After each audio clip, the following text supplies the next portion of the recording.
तहरीक-ए-इंसाफ का सियासी मुस्तकबिल तारीख।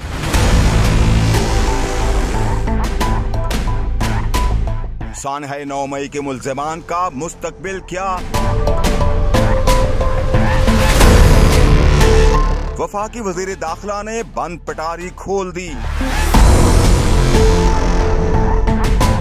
एक प्रोग्राम के दौरान वफाकी वज़ीर दाखिला राना सनाउल्लाह ने बड़े दावों के साथ इंकशाफ के अंबार लगा दिए। सानह 9 मई पर बात करते हुए राना सनाउल्लाह ने कहा कि 9 मई के वाक़यात में जो अफराद मुलव्वस हैं, उनके खिलाफ रियासत का आज़म है कि उन्हें कानून के कटहरे में लाकर ही दम लेंगे। वज़ीर दाखिला ने दो टोक अल्फाज में पैगाम देते हुए कहा कि अगर दिफाई इदारों पर हमला करने वाला जत्था सियासत करना चाहेगा तो उसे इजाजत नहीं होगी। मुस्लिम लीग नून के सीनियर रहनुमा ने मजीद कहा कि फौजी अदालतों पर फैसला आने के बाद ही हुकूमत और रियासत फैसला करेगी। रियासत और हुकूमत का इस बारे में मौक़िफ़ वाज़ेह है।